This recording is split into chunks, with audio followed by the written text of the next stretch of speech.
काय झालं, भीती वाटते? पुढे कसं जायचं हे कळत नाही? मग आता मन लावून शांत चित्ताने मी जे सांगतोय ते ऐक. अरे ही भीतीच तुझे खरे सामर्थ्य नष्ट करते आणि हे तुझ्या कळत नकळत होतं. तू एखादी नवीन गोष्ट अथवा काम हाती घेतोस पण ते सत्कारणी लागत नाही म्हणून रडत बसतोस. पण तसं का होतं याचा कधी विचार केलास? कार्याची जाणीव व्हायला भीती ही अल्प प्रमाणात असावी, पण तू ह्याच भीतीला अवास्तव प्राधान्य देतोस आणि नको त्या गोष्टी ओढवून घेतोस. मला सांग, आज झाड लावल्यावर उद्या फळं येतील का रे? नाही ना. तसंच तू नवं काम, नवा व्यवसाय अथवा नवं नातं जोडताना होतं बघ.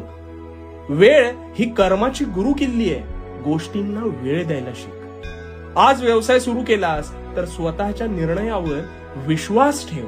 त्यात पडझड होईल पण थांबायचं नाही. तो व्यवसाय सुरू करताना तू पाहिलेलं स्वप्न आठव आणि मार्गक्रमण कायम करत राहा. 2 दिवसांच्या मेहनतीपेक्षा दर दिवसाच्या सातत्यावर विश्वास ठेव.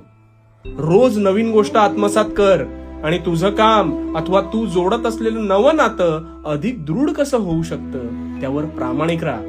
आणि मग बघ, तुझ्या झोळीत यश प्रदान करायला मी आहेच. निष्ठेने काम कर आणि भिवू नकोस.